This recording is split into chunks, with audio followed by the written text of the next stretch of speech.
the visuals, the boat has been decorated with beautiful flowers, and from this boat he will be going to the Sangam nose, where along with the five pandit, he will be offering the puja and will offer aarti at the Sangam nose, and there he will be offering his prayer to the Triveni Sangam and the confluence of the Ganga, Yamuna and Saraswati, and it is a very much very much significance to offer the prayer here during the Maha Kumbh especially. And you can see, in fact, when we talk about the devotees, also devotees in large number are visiting here, and you can, in the visuals also, you can see, the devotees sitting on the boat and taking a boat ride, and there also you can see, this is the VIP ghat, and the preparation have all been made here. As you can see, everything has been decked up so that there should be no discomfort to the devotees. Also, when we talk about the schedule itinerary of the Gautam Adani, he will be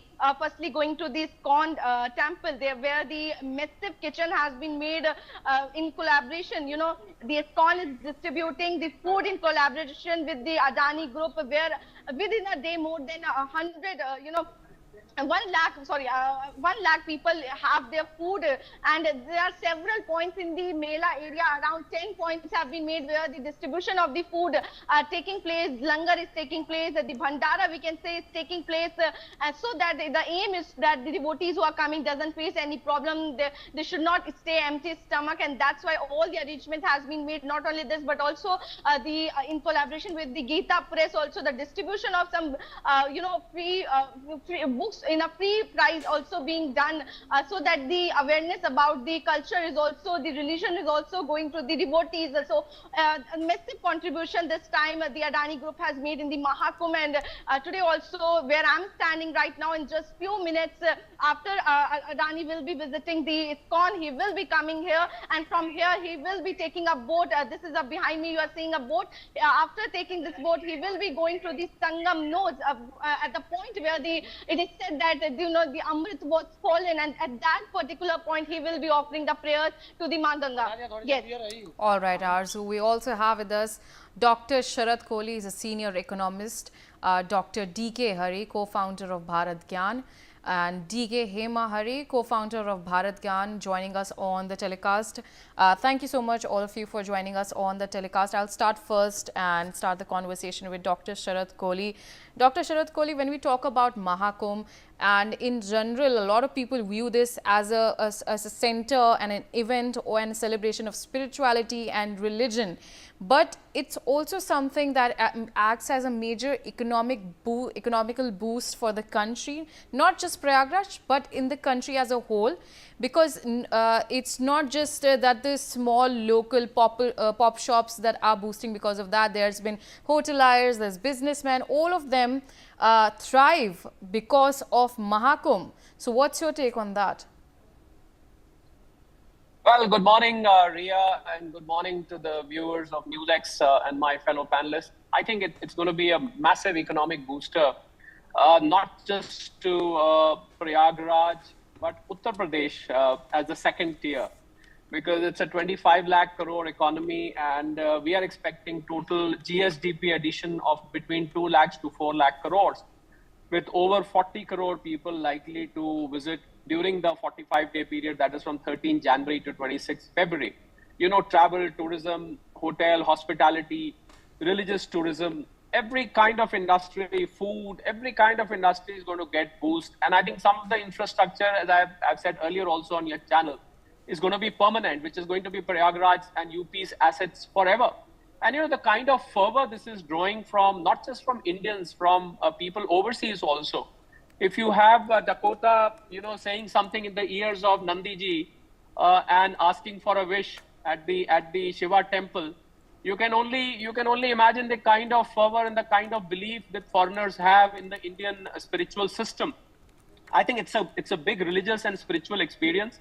This is a one-time opportunity, because a Kumbh like this, I'm told, comes after 144 years. This is a Maha Kumbh, although the Kumbh happens every 6 to 12 years.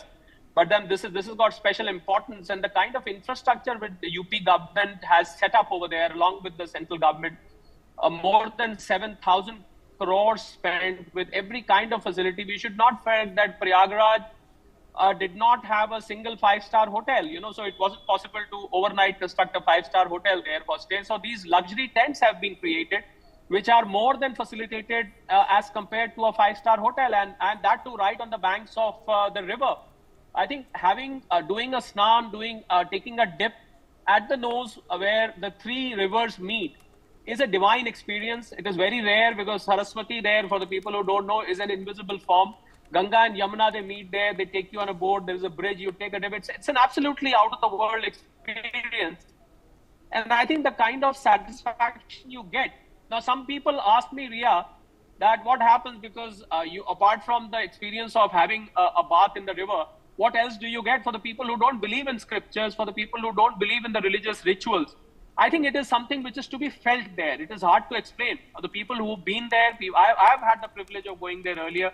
I am also planning to go there probably later this week. But the kind of satisfaction you get, the kind of feeling you get is only to be expressed, and not everything can be brought to words. So I think it is a big spiritual experience which one has to go. And another important thing, Ria, is a lot of people are thinking that 40 crore people coming, and there was a minor fire also. There's a lot of people are skeptic about going, that there's going to be a lot of bheed bhaad, a lot of crowd there, so we'll have problems. That's not true, because there are so many Shahi snans. First of all, the crowd gets spread into all these snans, number one. Number two, the arrangements are so streamlined, and they have used technology for bookings, for overseeing, monitoring, security. Everything is very, very tightly controlled. So I really don't think, and the whole excitement of going there in a crowd, it's a Mela after all, they call it as Kumbh Mela. So when you're going to a Mela, you have to be, if you don't see the crowds, you will not enjoy the Mela. Imagine having a dip all by your own, and having a dip with thousands of other people around you. I think that is the beauty of the place. It's a once in a lifetime experience, and I would urge all those who are watching your show right now, please do not hesitate. Because of the crowd, you can be assured of very good arrangements there, and you can go and have a dip, have the spiritual experience, which probably the generations to come you'll be able to narrate, Priya. All right. We also have with us Dr. D.K. Hari, co-founder of Bharat Gyan. Dr. D.K. Hari, when we talk about something like Mahakumbh, but I want to talk about this in a broader perspective. In India's spirituality in general, we've seen that it has attracted a lot of people in the past as well.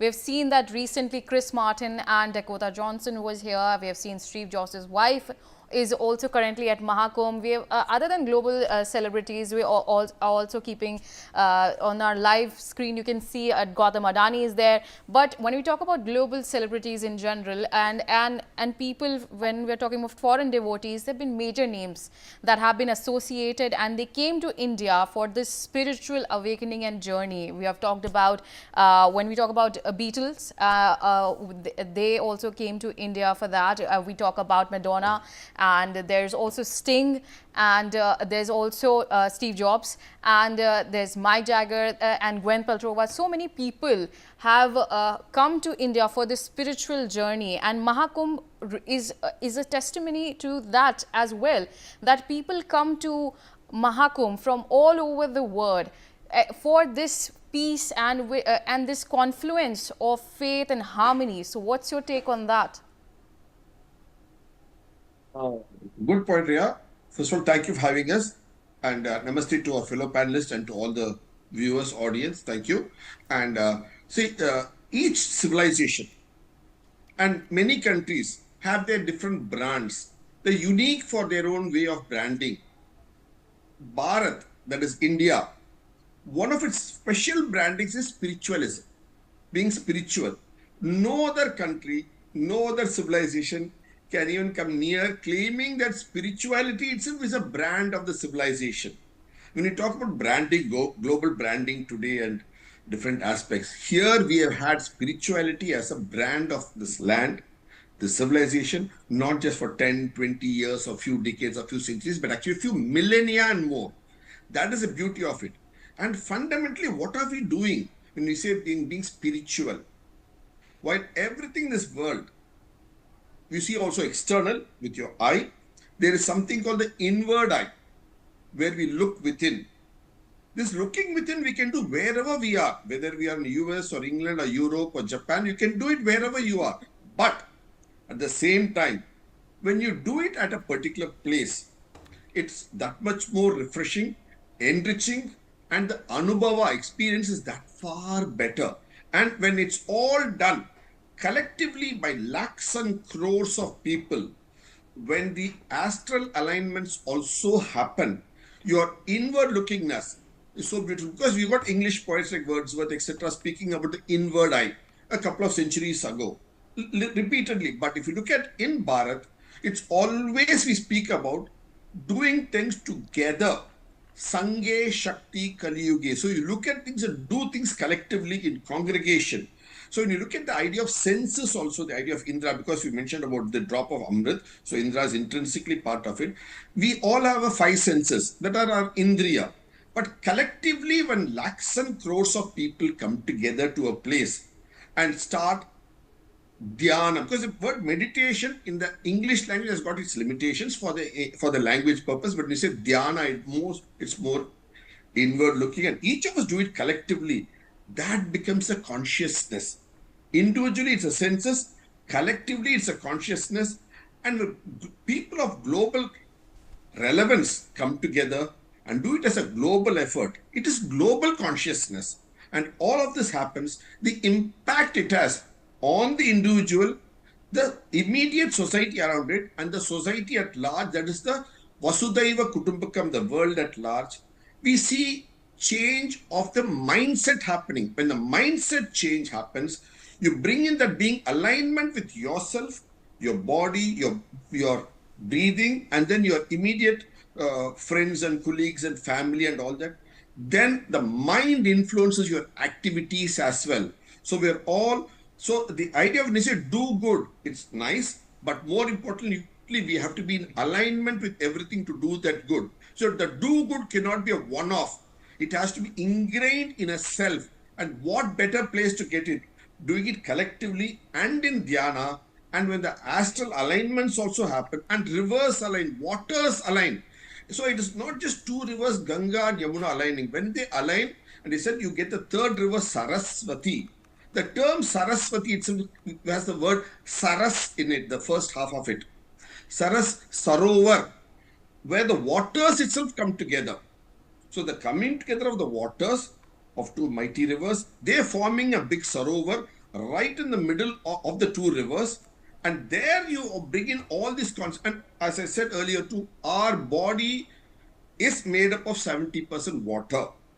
This earth is made up of 70% water. So aligning with all this, that's when you think inward, that invigoration happens. And what better way than have a fresh in snan, in frosty cold water. That's so refreshing. And then we do it together with people, and then we contemplate about ourselves, the times that we live in, the happenings around us, the knowledge that this civilization has been able to bring forth and share with us for centuries and millennia. The whole Anubhava experience is certainly invigorating then, which is why Bharat Ratna Vaman Kane, 50 years back, when he wrote the Dharma Sastra, he speaks about 5 snana, starting from Jnana Snana, Nada Snana, and finally Jala Snana. So when we talk about Kumbh, we all generally in media and photography and elsewhere writing, we speak about only Jala Snana, that is taking a dubki, a dip. That is important because you need to clean your Sharira body too. Important. But that is the 5th among the hierarchical snana. So knowledge snana is one where we all collaborate, discuss knowledge. That is knowledge of how the creation happened, knowledge of what times we live in, knowledge about what is happening and what do we need to do to react to be in the right perspective. So there are 5 snanas actually. And Nada snana, where you hear so much of mantras, you hear all the good things happening. So the elevatingness, the Anubhava experience is wholesome. And what better place than where everybody from the world, the who is who, the happening, those who are interested in introspection happen to be here. That is the apt time to be here. And a 45 days, that is a mandala, is even more all right, congregated Dr. confluence. Dr. DK Hari, I would also like to take in DK Hema Hari in the conversation. I mean, DK Hema Hari, for the first time, what we are seeing in the history is we are seeing tradition meets technology, and technology is being seamlessly integrated in the Maha Kumbh and transforming into a digital Maha Kumbh. So what exactly is your take on this, the fusion of spirituality and innovation that we are seeing in Maha Kumbh? For having me on and this lovely question. See, actually, our co-panelist, Dr. Sharadji, also brought in the aspect of economy. See, if you look at it, this Kumbh, in India, we have this concept of Devi Saraswati, Lakshmi, and Durga. So this Kumbh, if you see, is a very beautiful churn of all these three Devis. Because ultimately, in the Kumbh, you are gaining a lot of knowledge, you are relating to knowledge, the dhyan and the jnana, and it's causing a lot of this churn of Lakshmi. And this has been so always. India, every year, there is a Kumbh, a Sangam, a Pushkar happening on every river, and this has been the focus point for every yatra. Continuously in India, we have been having yatra, not only to all these tirth, but also to various other temples per se as well. So that has been the tourism, and it has always kept the economy in churn, kept industry in churn, because as people travel, they go and meet fellow people from the same discipline in the other towns. They increase exchange information about skills, the trade. So that's caused a lot of churn in the aspect of economy as well. And Sanghe Shakti, when people join together, such large-scale events can happen only when there is all this kind of togetherness and a concerted aspect of working together. You have to work like an orchestra. And in present times, they have always been, systems have been the basic underlying aspect of every Kumbh. Otherwise, they couldn't have happened even in those days. So whatever technology permitted of each time, you have to use to ensure that these events go off, and people have used it at those times, and in today's times when you have digital technology. All right, Dr. DK Hema Kari, I want you, all three of you, to stay with us, but unfortunately we have run out of time for the time being, but I would like you to stay for the further telecast. We'll slip into a short break, and that's a wrap the bulletin.